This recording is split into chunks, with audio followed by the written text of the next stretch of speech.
লাইব্রেরিতে পড়তেছিলাম, তো এসে বসলো আমার সামনে। তো আমি সুন্দর লাগলো দেখে, যে আসলেই যে অনেক ভাবতেছিলাম যে না, মেয়েটা তো আসলেই খুব সুন্দর।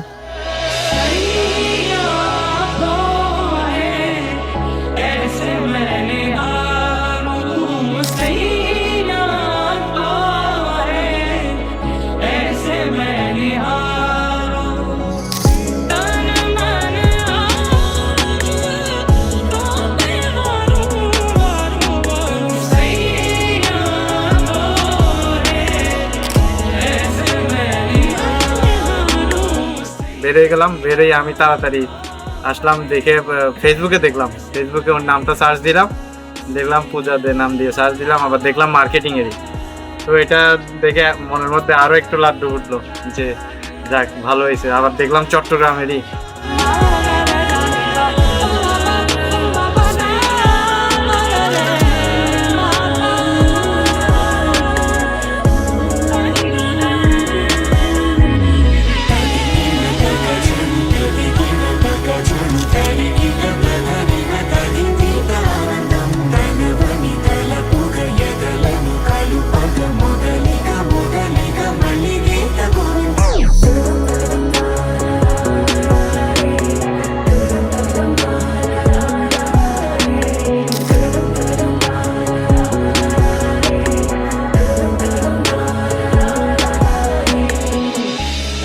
চাকরি হওয়ার মাস 2-1 পরে ভাবলাম যে না একটু পাঠিয়ে দেখি।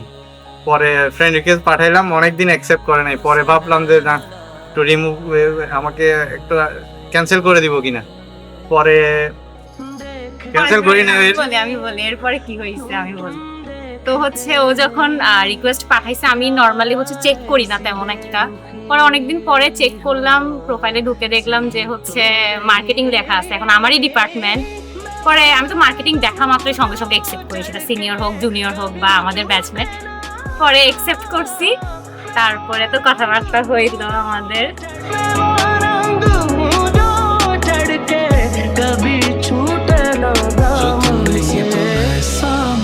चेहरा कि जिसकी खूबसूरती मांग पड़ी हो, वैसा मैं दरिया जो बहना ना चाहे।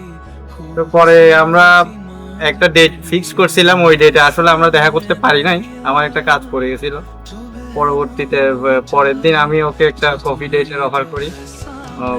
অফার করার পরে আমরা একটা জায়গায় বসে কফি খেলাম।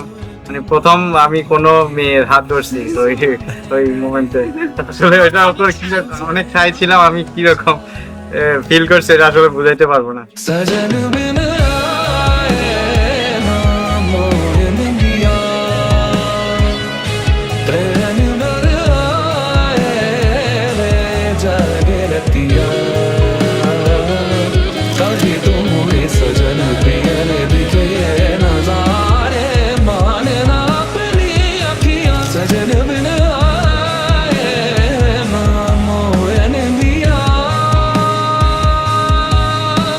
ওর বেশি পছন্দ করি হলো ওর ডিসিশন নেওয়ার ক্ষমতাটা, তাৎক্ষণিক সুন্দর ডিসিশন নিতে পারে এবং খুব কামলি সবকিছু হ্যান্ডেল করে, যেটা আমার জন্য অনেক হেল্পফুল, কারণ আমি একটু অল্পতেই রেগে যাই।